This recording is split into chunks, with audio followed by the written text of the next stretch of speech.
Hello, ladies and gentlemen. Thanks for tuning in to another episode of the Rehab with Ronnie podcast. Happy to have you on.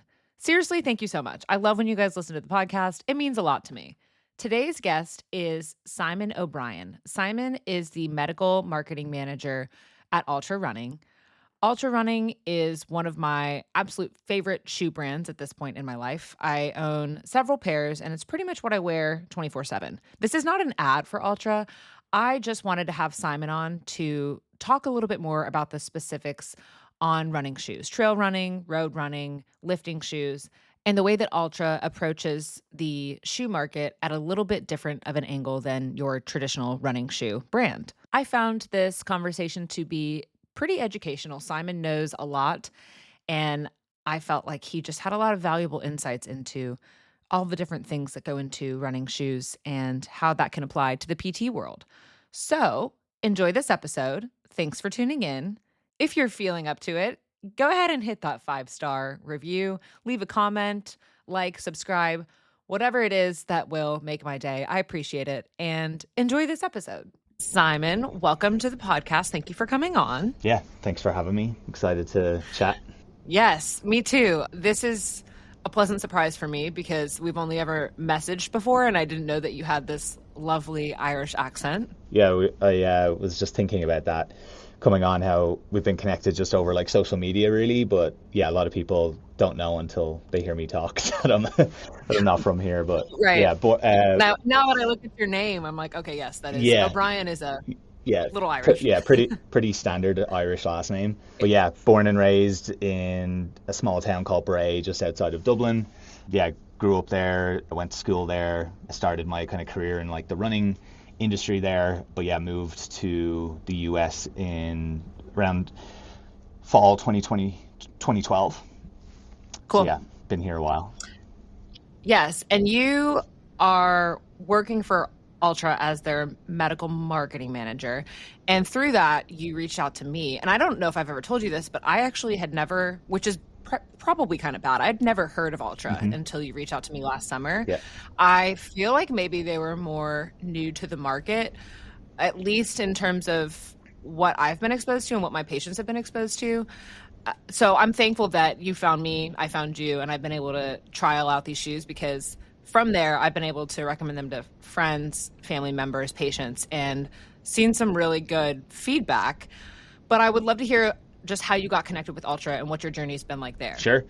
So I mentioned, starting my journey, when I started college, when I was like 18, I started working for a sporting goods shop in Dublin. They had a more of a dedicated run shop focused area in there, which is where I kind of gravitated towards.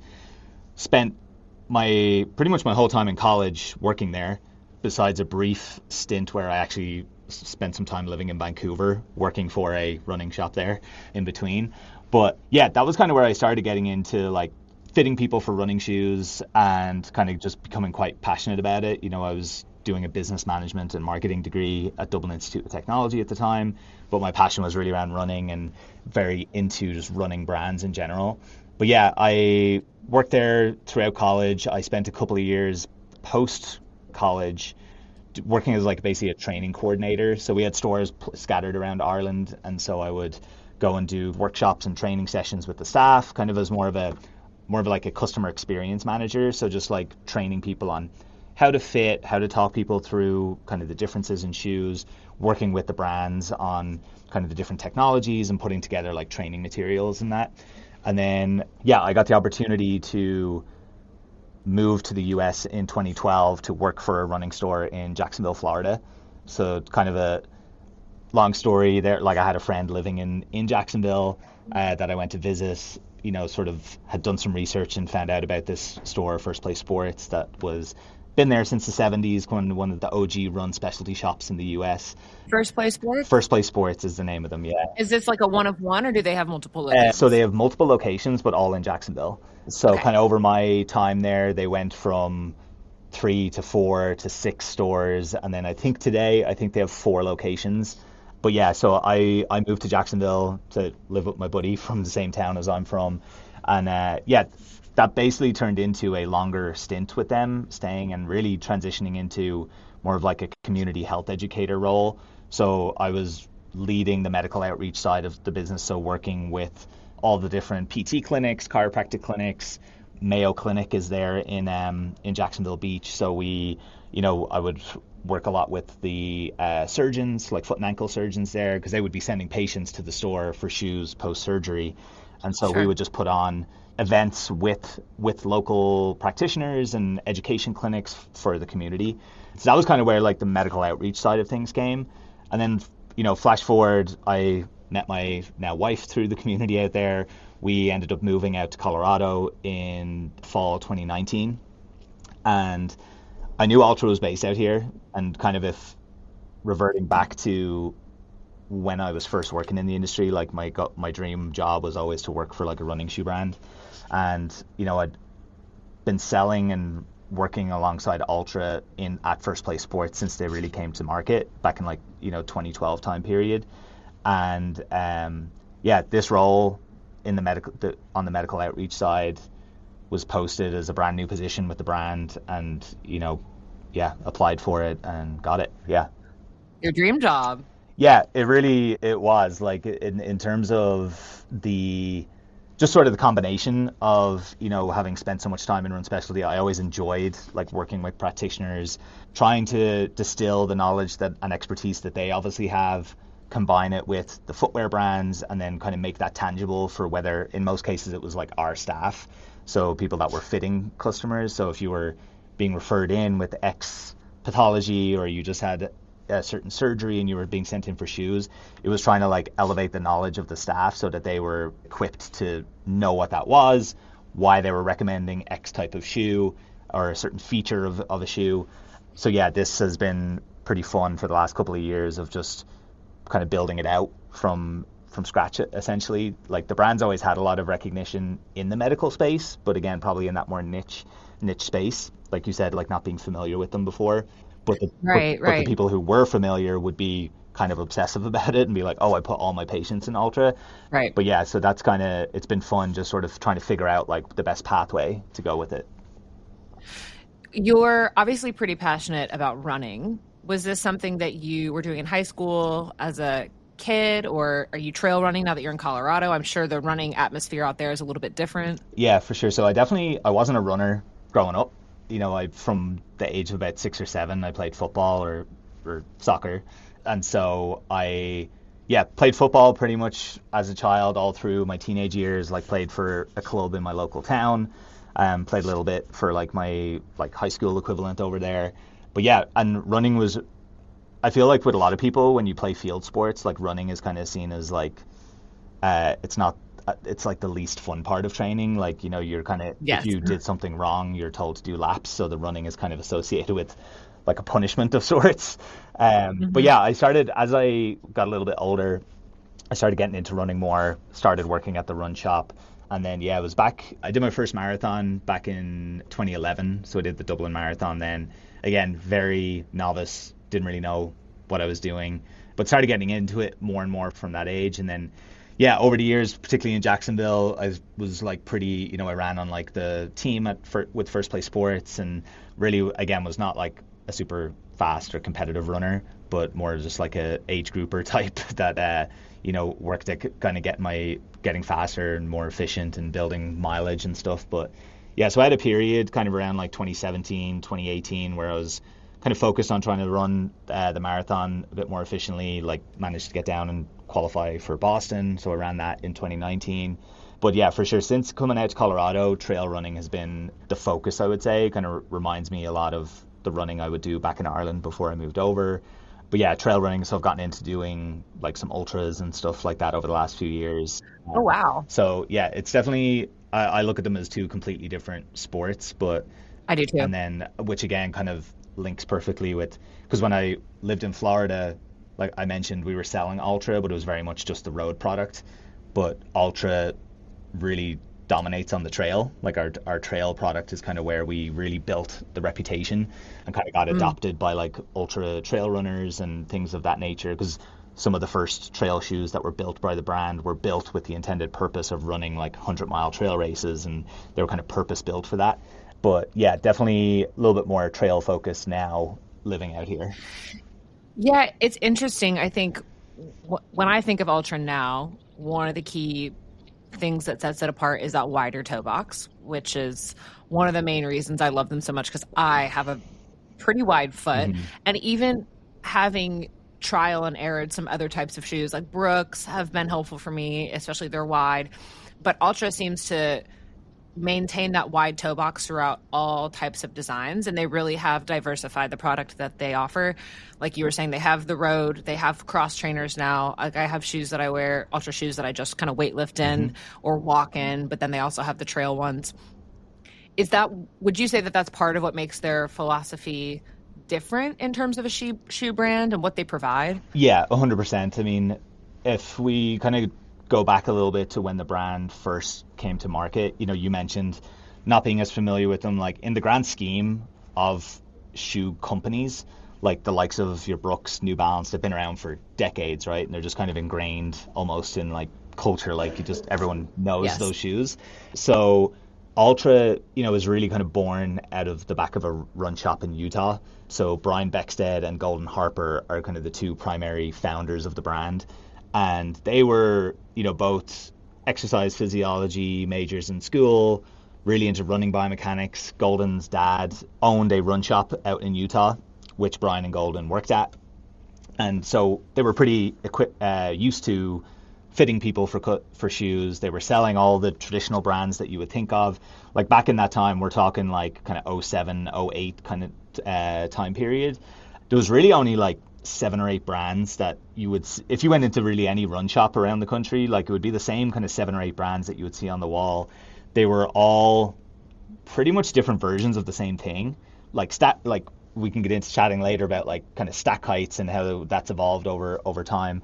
But back then, like stack heights were pretty similar. Like they were the heel to toe drop on pretty much every shoe. So the difference from the forefoot to the heel, pretty much everything was in the 10 millimeter to 14 millimeter range.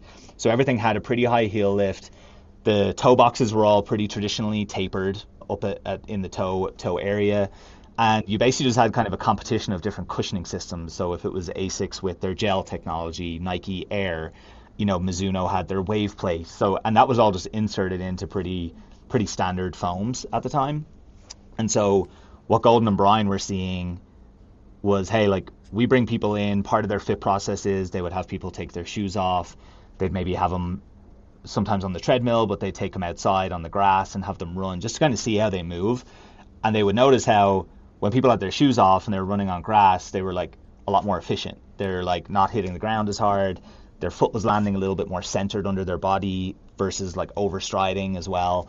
And they were just kind of realizing like, hey, like when we put people into, regardless of what shoe it is on the wall, we feel like we're making them like less efficient.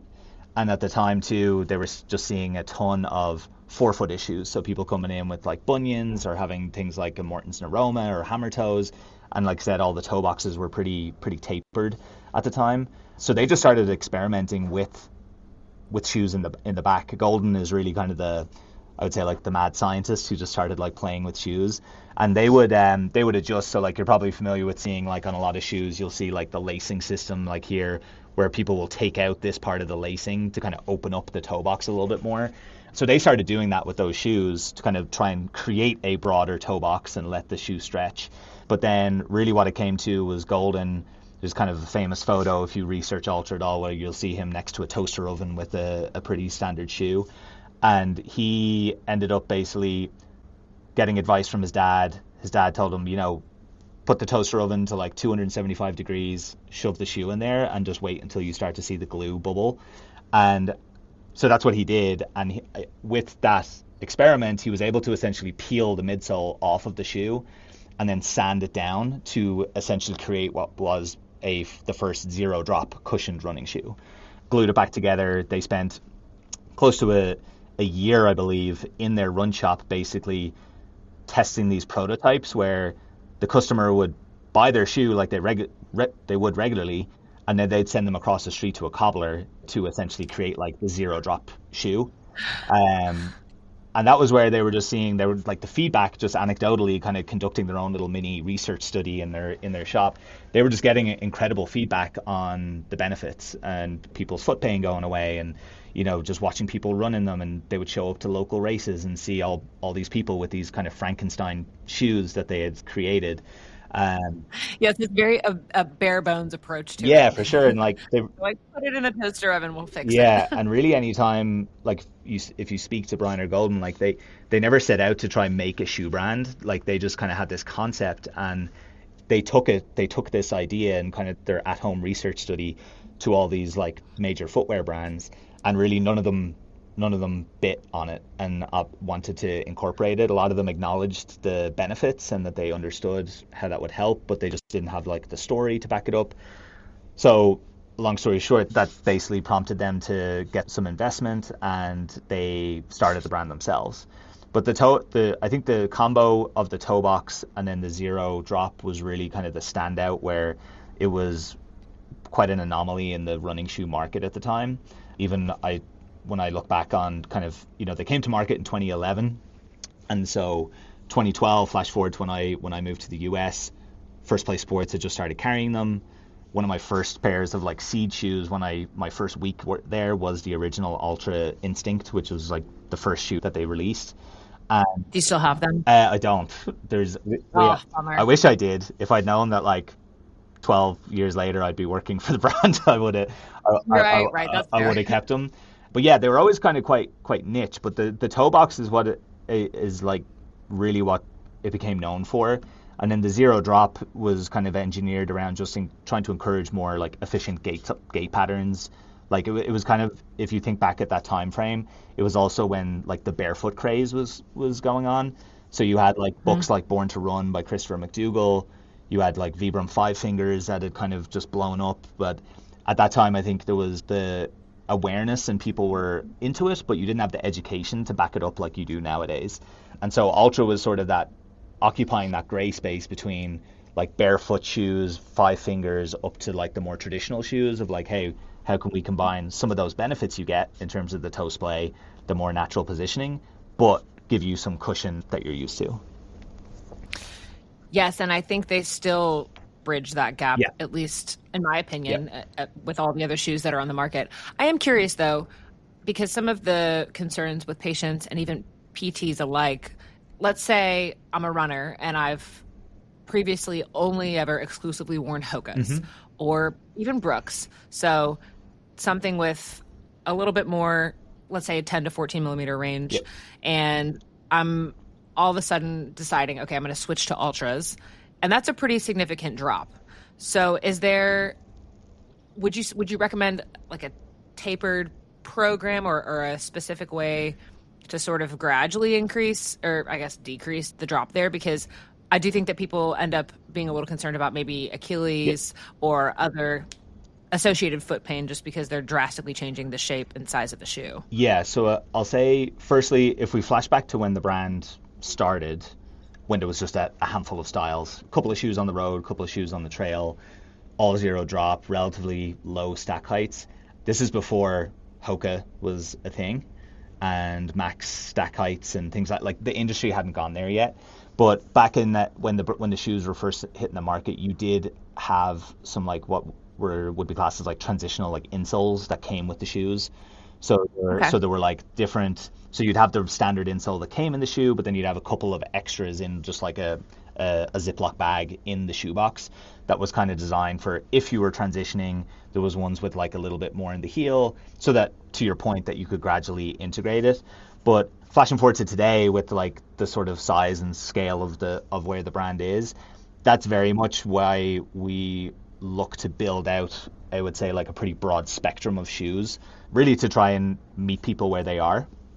And so, about 2 years ago, we incorporated our first like low drop styles into the brand, which take what had been a zero drop brand for the first 10 plus years of its existence to now offering zero and low drop options. So examples being, like, I can show you some. So like the Escalante here would be probably like the closest iteration of the original Ultra shoes. Like stack height's fairly similar. It's zero drop from heel to toe, relatively low stack height versus more traditional shoes. Still got like the wide toe box. It's like pretty flexible, bendy. But then On the other end of that spectrum, we now do shoes like the Ford Via, which again still has, this was actually built on like our widest last, so it's got like one of the roomiest toe boxes that we make, but it's got a 4 millimeter heel to toe drop, so the heel sits at 37 millimeters while the forefoot sits at 33. In comparison with the Hmm. Escalante, that's 24 and 24. And so as the industry has evolved, you have higher stack height shoes. The foams have the amount of energy return, the materials being used, like that's kind of skyrocketed over the last like kind of 5 years or so, where that's kind of where the competition is now for a lot of brands, is like how good is your foam essentially. And as we've increased the stack height. But when you get into shoes that have this kind of like higher platform, it also enables you to increase like what we call like the heel bevel or the rocker in the shoe. So that's really designed to, again, you use the example of if someone's used to a higher drop, if they're used to wearing Hokas, what we'll typically advise is like, and this really, again, speaking to like practitioners or students that are listening, we always talk about like meeting the patient where they are. You don't want, to your point, like you don't want to strip away everything that they're used to. And, it's like going from a Hoka-esque shoe down to like a full barefoot shoe. Like most people probably aren't going to have a great time with that unless they, And they might have some associated foot, ankle exactly. pain as well. So when you have people that have maybe just very limited range of motion through the foot and ankle, they're maybe dealing with some hallux limitus or rigidus type issues in the big toe. They might be dealing with a more acute injury, like you said. They might have a history of like Achilles tightness, things like that. Essentially, when you get into shoes like this, the shoe is doing a lot more of the work for you. So the rocker is designed so that when you do, if you're walking or you're running and you land on the heel, the shoe is kind of engineered so that you roll and rock through that gait cycle I easier. have these shoes. It feels like it's propelling me forward. Yeah, 100%. Versus when you're in, It's a little too tall for me. yeah, Like it does make me feel like almost I could invert my yeah, ankle. And I think that's just because I'm not used to that height of yeah. shoe. But it does actually feel like it's making my gait more efficient. Like I'm having to use less energy to get from point A to point Yeah, B. and so that can work great for a lot of people in that instance where they need that assistance.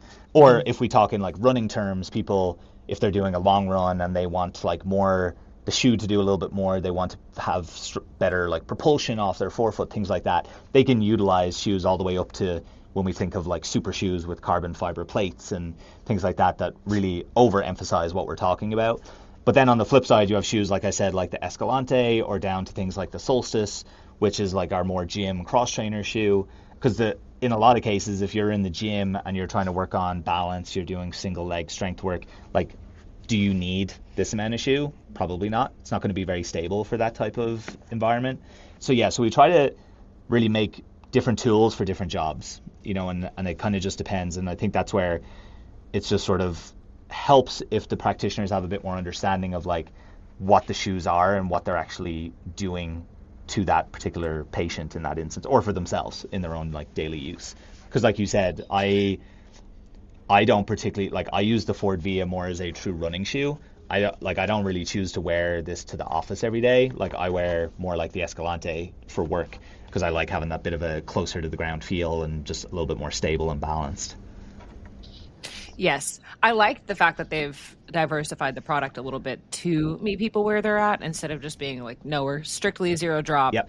barefoot shoe, wide toe box. But I also enjoy the fact that the wide toe box is a common theme no matter which design you choose. Because I think overarchingly, a lot of people don't recognize, me included, how wide the toe box needs Yep. to be an appropriate fit. I remember back when I was exclusively wearing Brooks, and this is no shade on Brooks, I just hadn't been fit properly and I just didn't understand what was good for my foot. I was wearing a size too small and I was wearing the regular, like the more narrow shoe, Mm-hmm. more tapered, as you said. And I would get shooting numbness and tingling in the bottom of my foot. And I thought, okay, I'm a PT. Like, let's do some differential diagnosis. What could this be? Mm-hmm. And I'm trying all these different treatments. And then at the end of the day, all I needed to do was change my shoes. I went and I bought a different pair of shoes. I still hadn't heard of Altras yet. And that changed everything. I just had to widen my toe Yeah. box. And as a PT, that can be kind of frustrating, but it's a good thing to remember because a lot of the times I'll see someone for a few visits and we'll get a certain percentage better if we're talking about foot pain or ankle pain. But one of the main things that needs to be addressed is their footwear. Genuinely, it's just something that no one's ever looked at. Yeah. I'm curious from your perspective, and we can just say, let's just say in the PT industry, what are some of the most common things PTs are coming to you for, or you're trying to educate them on about fitting people for shoes and what's appropriate and when to kind of change what they're wearing? Yeah, I would say like in most cases, like PTs are probably in terms of the different groups that I work with, I would say there's probably more PTs than anything, just in terms of people, because it feels like just industry wide. I think again when we talk about there just being a lot more education around foot health, the impact up the chain, it seems like a lot more practitioners now are starting to look at like, well, let's start from the ground up and see what that impact is versus just like someone has a hip issue. We're not just really looking at the hip, we're looking at everything. And I would agree that like the thing you spend all your time standing on and walking on should be and I think one of the things that a comment that I often hear is just getting in the right type of footwear. It's like the lowest hanging fruit for a patient. Like 100%. And I'm still having to remind myself of that lesson when I get a patient. I'm yeah, like, wait a second. We've done all these other objective measures, but let's look at the shoes. yeah. And so I think like starting there, like the feedback we get just as a brand, like anecdotally or particularly now in my role, I get emails like most weeks from clinicians and just explaining like, hey, like I had this patient with the XYZ. Sometimes they're asking me specific questions on like, I have this patient with this problem. Here's kind of their shoe history. Like, what would you recommend? But more often than not, it's like, hey, like we just got them out of X shoe that they've been wearing for the last 10 years and just getting them into a wider toe box has just completely relaxed the foot. But yeah, I would say like, it's usually a lot of like forefoot related issues. So people dealing with, you mentioned like kind of numbness in the foot, any sort of like neuroma issues, bunions, plantar fasciitis, super common. Again, I feel like you kind of have different waves, like in a lot, and this depends on the patient, but I think in a lot of instances, the thought is around putting more of a band-aid on the problem and like, oh, we need more support, we need more cushion, we need inserts in there, that kind of approach, versus I meet tons of practitioners who kind of go more the other way of like, well, no, like how do we get the foot moving and working a little bit more? And I think the biggest difference, like when we talk about Altra and kind of what they started and versus other brands, the biggest difference with, I would say, our last, like you mentioned, a lot of shoes, a lot of brands will make shoes in like wide widths. So you can buy like a 2E or a 4E in like the traditional style. Typically when that happens, the extra width is being added here. So Yes. the last is being widened. In most cases, when it comes to just going to a wide, so going from it that's used in a men's D is just a standard width. But when you go to a wide, it's what they class as a 2E. In most instances, the midsole itself hasn't really changed. All they've done is just added more fabric to the upper. So you have a little bit more room to play with up there. But actually, sometimes the feedback we'll get is people end up with like pinching on the side because you've got more material up here, but it still has to wrap into the same midsole The point. foot's doing this. Right. And so the Yeah. difference, what we try to do with like pretty much all of our shoes is like extend that width up into the toes, primarily so that the big toe has the space and opportunity to remain straight and not be pointed inwards. And then when we go to, you can get wides in a handful of our shoes. We do like three styles right now that you can buy a wide with. The entire last is different. It's wider from the forefoot all the way back to the heel.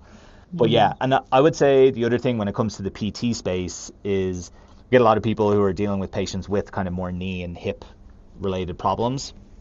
A lot of runners, dealing with issues. And again, they're usually looking for, I think sometimes the common go-to is thinking like, oh, I'm in X shoe, I'm having knee pain, so I just need more cushion under the foot to Yes. cushion it more. But in a lot of cases, that just ends up like increasing like the loading forces like going onto the foot. So what we actually find is like some of the biggest success stories that we'll hear is people who have been in like these kind of more high stack, high cushion shoes that are so popular nowadays, but when they actually put the person back down into something like an Escalante that has that lower stack height, they're a little bit more inclined to land on the midfoot, more centered underneath the hip on more of a bent, relaxed knee. They have a bit more proprioception of how hard they're hitting the ground. So the overall loading through the joints and up through the kinetic chain is reduced. And we actually tend to see that even, so we have a guy, one of our lead researchers, Alex Luchenko, who works in our lab, and he's kind of shared some data and imagery that they find when they're just testing even our shoes, never mind competitors. But when you go from like low stack height to moderate stack height and up to high stack height, we just see that the loading, like no cushioning system, like just makes loading disappear. Like it has to go somewhere. Like somewhere is being worked a little bit more than the other. And so in the low stack shoes, when you have less cushioning underfoot, we mentioned about the foot and kind of just the lower extremity of the leg is doing a little bit more, versus in a Ford Via, that area is like not having to work as much. So you mentioned like feeling like you're being propelled forward a little bit more. But what we'll Right. tend to see kind of across this spectrum is the low stack stuff will put more loading on the calf, the Achilles area, the foot. But then as you shift up, that loading starts to go up towards more the knee and above, like knee into the hip area.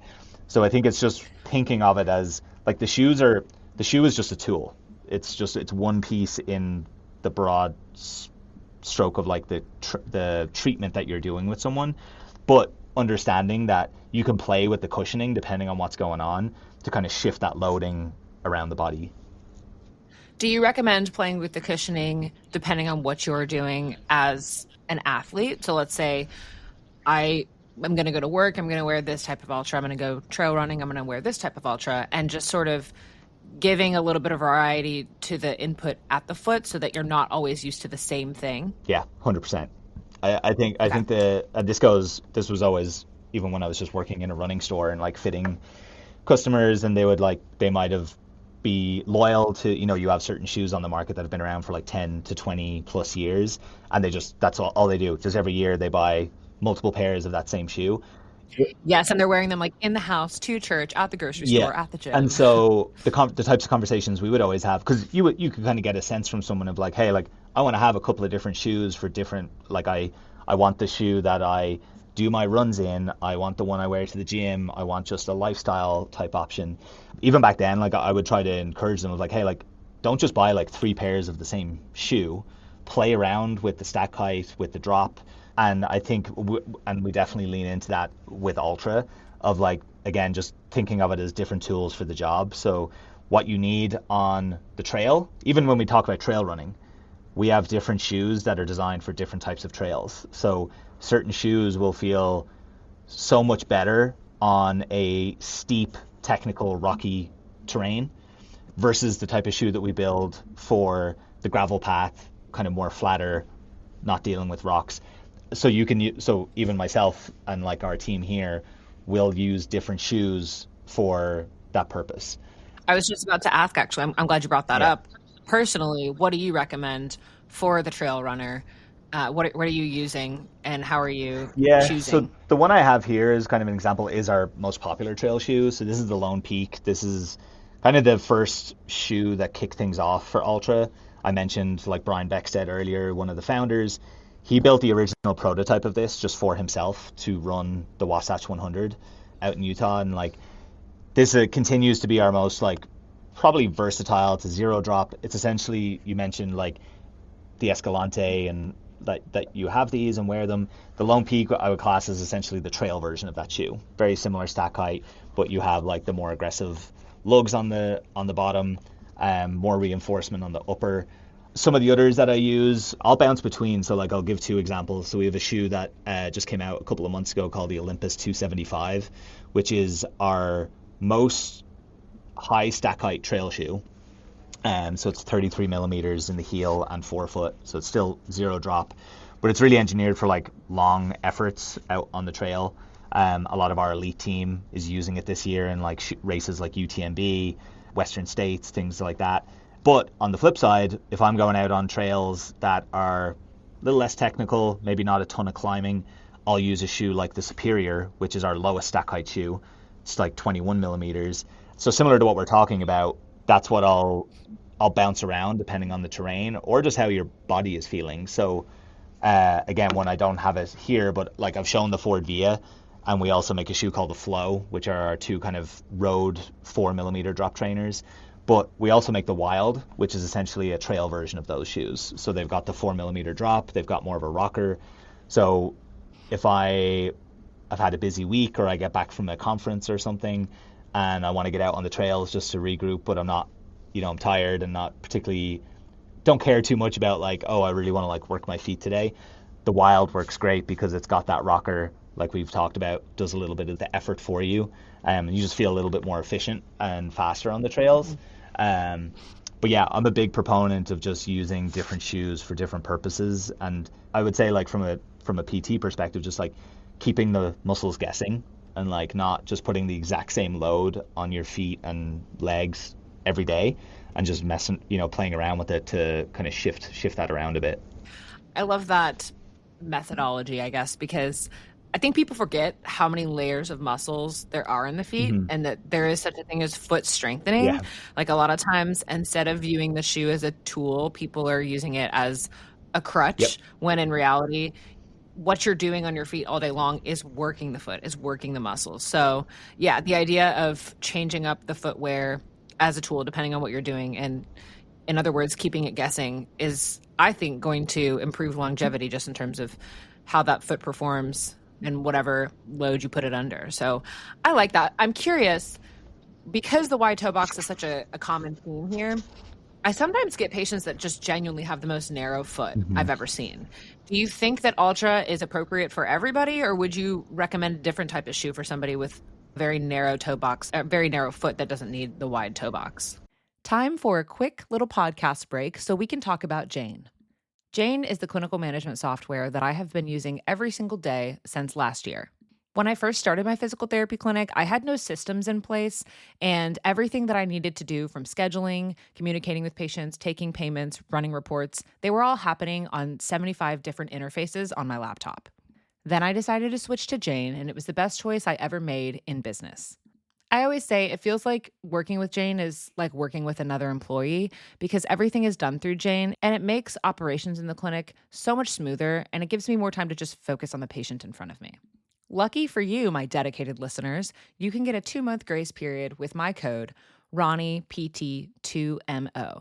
That's all caps, RONIPT2MO. Check out the link in the show notes to learn more about Jane, and let's get back to the podcast. Yeah, so I think for a lot of the early years, Ultra was seen. It was kind of like a solution product for people that it's like, oh, like I have bunions, so I need a wide toe box, or I have Sure. X foot issue going on. So it's kind of it was like it was something that people would utilize as that tool for that problem. But I do think now, probably just again with like social media, tons more voices in the space. I think the just general, like you said, when it comes to like foot strengthening, the the idea of like the benefits that can have, or the idea of like, well, why would you need to wait until you have a bunion to explore a wider toe box? So now Fair. I think it's becoming more common of like people are seeking that as a comfort solution of like, oh, like I don't want my toes like crammed into X shoe. Or if in an instance like you're someone who for work, for instance, like let's say you wear tighter dress shoes, you wear high heels, things like that. A lot of people are now like saying like, yeah, well, in certain instances or hours of the day, I'm spending time in shoes that maybe aren't anatomically correct for me, but I can kind of offset some of those issues by spending the rest of my time either I might be barefoot at home, or like my lifestyle shoe that I wear grocery shopping is like something like the Escalante, or just and we I think in terms of like across different foot shapes, so every shoe that we make doesn't fit the same. So there's different models. I mentioned with the Ford Via, it being like built on our widest last. So we use different lasts for different products, and that's essentially like the plastic mold that you build the shoe around. That's Mhm. kind of the most unique thing I would say that kicked things off for Ultra, was that they were utilizing lasts that had that wider toe box all the way to the front so that the big toe could stay straight, versus most shoe lasts that you see will come more to like this type of angle. But yeah, so we make different shoes that fit differently through the midfoot, through the heel. Like our men's lasts versus women's lasts are different as well. So even for people with narrower feet, you can still find something that's beneficial. It's typically just a matter of like, in an ideal situation, you're like go into like a local run shop or something, you can like try on a couple of different models just to kind of align on what one fits best for you. But yeah, we intentionally build different shoes to fit slightly different depending on the intended use and who that shoe's for. Cool. And also, I think one thing people don't realize is the shape of your foot can change too, depending on what you're putting it through. So even just throughout the years, like sometimes one foot's going to be a little bit bigger than the other, or maybe your arch shape changes, the forefoot changes. So I think that's just another key piece to remember. Something that fits you well or fit you well in the past might not. And so getting the right fit can be really useful. Yeah, we will hear it quite often, people who have transitioned to our shoes. And I even noticed it myself, just like I've worn Altras for a lot of years, but obviously the past 2 years since joining them, that's pretty much what I wear every day. And even just from that time, like wearing toe socks, utilizing things like toe spacers, stuff like that, like my natural toe splay when I'm just at home barefoot, like my toes I used to always I'd run in these great performance shoes. I'd go for a long run in them and the foam would feel great, feel fast and all those things that you look for. But every time I would come home, I'd just have blisters along the insides of my toes. Whereas now, like just naturally, if I'm just barefoot on the ground, I can just see my toes like splayed out more. And we will get a lot of feedback from people of like, yeah, like I used to be a women's 8, now I wear a 9 because my toes are just naturally more splayed out like they're supposed to be. Right. And then it also depends on what's going on in life. Like I know from my time just fitting regular customers of mine in my time in Florida, people I would get to know, and they go from running, training for marathons, then they are pregnant and going through that period, like, and post-pregnancy, and their foot shape like changes completely in terms of, because obviously carrying additional weight over a certain time, so the arch might flatten out, the foot just becomes wider. So they might bounce around from like an 8 to an 8.5 to a 9, back and forth depending on just where they are in life. Yeah, exactly. Yeah. So I think, and one thing I would just say too is just not getting too married to the size of, like, you would hear it all the time, like, oh, I'm an 8 and everything. It's like, no, you're not. Not necessarily. Even within our brand, I personally stick with the same size across our line, but a lot of the people that work on the brand are like, oh, well, I can do a half size smaller in the Lone Peak because it's one of our widest fitting shoes. Or Right. I'm just using this shoe for casual wear or like as a lifestyle shoe, so I don't need as much room in it versus the shoe that I'm like running 5, 10, 15 miles a week in. Yeah. Yeah. So Ultra came to market in 2011. So it's been over a decade. Yep. But I feel as if, and again, this could just be because of my exposure to you and Right. the online community that I have. I feel like just in the past year, so many more people are talking about Ultra. It's sort of blown up. Is that a misconception, or have you seen a lot of growth more recently? Yeah, so the brand is definitely in a crazy growth spiral right now. I love that for them. Yeah, so last few years, yeah, brand is just like the growth has been pretty insane. I'll say like I joined right about 2 years ago, but I would say today in our office here in Denver, there's probably close to double the amount of people that work here now, versus 2 years ago. Wow. So a lot of that growth is throughout the marketing team. Product team is probably double the size, adding layers to like our e-com team. One of the biggest, so we have regionally throughout the US and Canada and globally, we have like an EMEA and APAC team as well that's based in Switzerland. But so we have we call them field service reps, or a lot of people would know them as like tech reps, like any brand probably does. You have like sales reps, and then we have tech reps who their job is primarily going around working with all the running stores, putting on clinics and group runs and all that sort of stuff. So we have those regionally throughout the US, but just in the last 6 months, our team has doubled in size because of the growth that we're. What do you think? What's contributed to that? What's your opinion? I think a handful of things. I do think so. I mentioned that just in the last 2 years, we've added the 4mm drop offerings. That's definitely bringing a lot of new consumers to the brand. It was always like, I know it from my time, working in run specialty, and you brought it up before of like, I would hear, because even in my first like 6 to 12 months, we had just launched these new 4mm drop shoes. So I would be at a conference and people would come up and be like, oh, like Yeah, I love the idea of the wide toe box. I just can't do zero drop. Or I put a lot of my patients in Ultra unless they have an Achilles issue, exactly like what you described. And Sure. so Yeah. I think now I'm pretty grateful that me joining the team in this role aligned with the launch of the low drop offerings, because now it's kind of just creating, it's just bridged that gap for people. So I think that's a big factor of it. I think the product has just improved in terms of like similar to the time when I joined. We also brought on like a director of color merchandising on the product team. So that's really looking at like the colors that the shoes come in. Yeah, because they look good. Yeah, They look and good. so I think that's been a massive factor. We've definitely dived into colorways that work as a lifestyle offering. Like, so, shoes like the Escalante, like we make that shoe for men and women now in probably like 12 plus colors.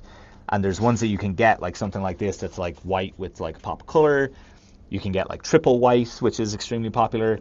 We also make it in all black, but then we do it in like grays and tans and just shoes that people can like wear casually. And that kind of translates. Like when you see like a color, like, so this is one of the newer colors of the Solstice. It's more of like a tan colorway. So you'll see this executed here on the women's side, but then you'll see this kind of colorway with the tan with like the little hints of light pink executed throughout almost every other shoe on the women's side. And so that's just gotten a lot more dialed. Like we even crazily last year we had shoes being featured at like Paris Fashion Week, and so which Whoa. was like pretty, it was pretty wild for the brand like to see. And we're doing shoes like, we do collabs with brands as well. So shoes like the Lone Peak, we've done collabs with like Japanese hiking and outdoor brands where we do like a mashup of design and color executing the shoe, and that gets us a lot of placement in magazine articles, online articles, Instagram photographers and things that typically wouldn't have even thought of or cared about Ultra, but we get placement there, so it just brings more eyeballs to the brand.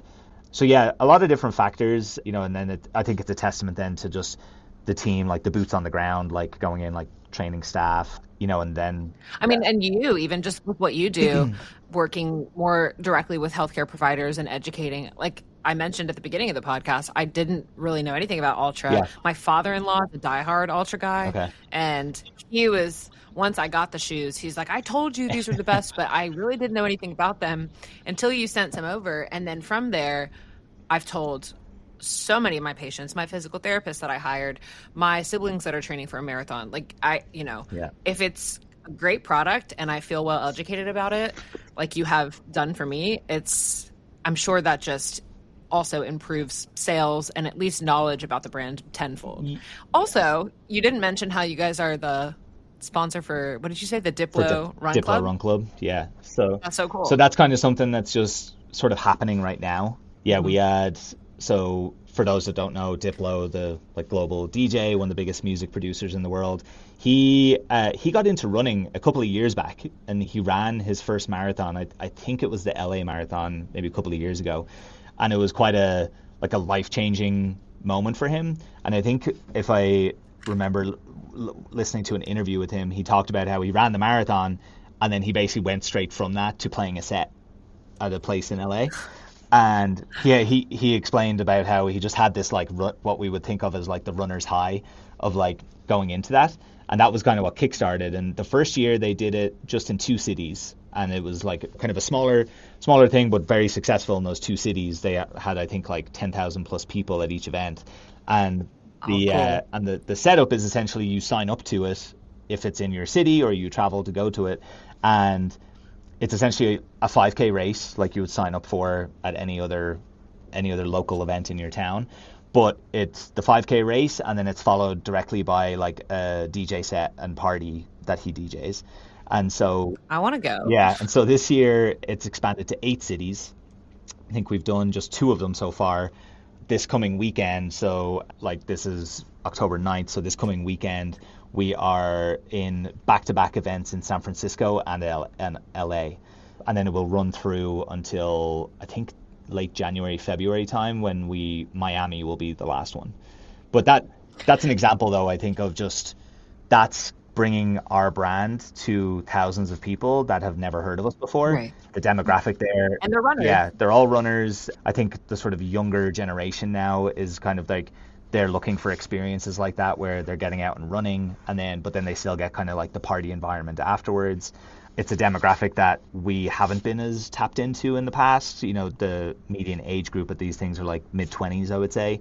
And yeah, so it's creating a lot of opportunity for us around working with different types of influencers, just getting the brand out there and trying to really implant that message of like that our shoes, yeah, they fit different, but in a positive way. Yeah. I'm sure Chattanooga's not on the map for them to come, but maybe one day. Give it Yeah. give it a couple of years and maybe we'll be on Diplo's Yeah, map. maybe. Before we finish up, I want to touch a little bit on the Altra Health Hub Yep. because I know you do a little bit of work in Yep. there and working with physical therapists. So touch on that and just educate the listeners because I do have several PTs that listen to this podcast. Sure. Yeah. So kind of, we've talked about how I came into this role, this new position, trying to build it out and kind of figure out like what was needed, what would be helpful and useful. And a big chunk, like you touched on kind of the example of how we connected and getting shoes out to you. Like, so a big part of my job is building that awareness, but it's within the medical space. And so over the first sort of 12 to 18 months in the role, it was a lot of just like singular conversations, just like emailing with people. You know, we would do discount codes, just a single use code that I would email. And some days I would find myself just at my computer, just sending the same email over and over again with like a different code attached for people. Or when we go to the likes of a big PT conference, right? We'd have a QR code. You could like scan it, take a quick survey, and you would get sent a code for the website. And similarly, I would just get bombarded with a lot of questions, like asking about, well, what's the latest shoes? People, because it does seem in most cases, like there's not a ton of education that goes on around the footwear. It's just kind of like, you know what you wear, and some people it varies in levels, but a lot of the time when I go to conferences, like people, like what they'll tell me is like, yeah, we don't really learn about footwear that much in school. It's like pretty minimal, and you just kind of, you end up buying what you maybe saw on a Instagram ad, or you know, you're not like learning it too much about it. So the idea for the Health Hub came about kind of tail end of last year. We spent a good number of months trying to integrate it into our website, but essentially what it is a new online platform that's specifically for select medical professionals. So right now, the groups that are eligible are physical therapists, occupational therapists, chiropractors, podiatrists, orthopedic surgeons, athletic trainers, and then just as of 2 weeks ago, we have now opened it up to students of all of those practitioners. So, oh, that's nice. So if you, I love so that. if you have people who are in PT school, chiropractic school, they can sign up and get the same benefits. And essentially what it does is, first off, it just automates a discount for you. So once you're a member and you have your account on ultrarunning.com, you automatically have 40% off on Altra product. It's up to a certain dollar amount, but it's pretty generous dollar amount so that you can shop to. And then what we've also created is essentially a educational page for the Health Hub that you only have access to once you're logged in and you're a member. And so on those pages, we have these topics that we're talking about: roomy toe box, zero to low drop, a shoe spectrum, and kind of a range of solutions. We have videos that we've shot with a couple of foot experts that we partner with, just talking you through what it is, why you should care about it, the benefits, all those kinds of things. As far as like the footwear goes, we create different sort of footwear posters and like shoe matrix that kind of plots the line out on the road versus trail side by cushion level, things like that. Mm-hmm. We have a chart that I created with our product team that kind of shows it's almost like a stiffness flexibility matrix. So it plots all of our shoes based on how rigid or how flexible it is. So again, if you're in that environment where you're trying to talk to a patient, you can use those, print them off, download them as a reference point. And then it's also got a way for you to locate nearby retailers that carry Altra. So if you're looking for partners to refer patients to, you want to establish connections in your local town with whether it's a local outdoor specialty shop, a local Fleet Feet, whatever the running store is there, you can see based on your IP address exactly like who's nearby and what they carry. But the goal with it is we're just kind of getting started. We rolled out like version 1.0, which is the one that's in existence right now. We just shot a whole bunch of new video content a couple of weeks ago, which we're like editing and getting ready to put up on the hub here in the next few weeks, which kind of expands upon just the general commentary of a roomy toe box, but it talks about like a wide width versus a wide toe box. We even shot content that digs into specific pathologies and what features of shoes you might want to consider for patients, considerations for runners versus walkers when it comes to transitioning to lower drop roomy toe box shoes. And then we're working on building out like a blog library where we'll work with members in the hub, so people that want to contribute to blogs and different topics that and really designed as like an education platform so that people can just stay up to date with us as a brand, but then just in general kind of learn from other practitioners as well. How could physical therapists / students, other healthcare providers sign up? Yeah. Is this just on the Altra website? So there's a link specifically to the sign up page, which I can send you if you want to like throw in the show notes. If there's like an email going out or anything about the episode, we can put it in there. But yeah, and people, they can also, like, I don't mind, I'll give my email people if they have specific questions. Oh no, I don't want to inundate your inbox. But if people, because really like the biggest part of my role is built around like just connecting with different practitioners. But yeah, my email is simon_o'brien@vfc.com. And so if people have specific questions, I would just encourage them to sign up. We review applicants every day. And then we send like a weekly welcome email to new members. So just depending on the day you sign up, it could be like a couple of days to up to max like 5 business days until you get that welcome email. But yeah, that's kind of the goal with it. It's, we wanted to create like a program for medical pros, but wanted to add additional value beyond just giving a discount like what a lot of brands do, but also how can we just layer in the education side of things and help kind of build a little community in there and where people can learn and ask questions. I think that's fantastic. There are a lot of brands that offer discounts to healthcare providers, but I don't think anybody is doing quite what Altra is doing in terms of the health hub. So I know people are going to be appreciative of that, myself included. I really appreciate you coming on. I feel like I've learned a good amount. I know my listeners have learned. And I mean, yeah, you just provided your email. So if anybody has any additional questions just about literally anything involving Altra running, you're super knowledgeable. And I appreciate you taking the time. Yeah, no, I appreciate the opportunity, and yeah, happy to connect with anyone that has questions. Yeah, that's kind of what my role is here at the brand. So yeah, and if you sign up for the hub and you have thoughts on questions that aren't being answered and you're kind of still left wondering about something, like that's the kind of feedback that I love hearing, because we can pretty much build out any type of asset that we want. I sit next to the product team, so we can do digging on specific things. So yeah, anyone can feel free to reach out with any feedback on stuff they'd love to see in there. Love it. Awesome. Simon, thank you so much. Yeah, thank you.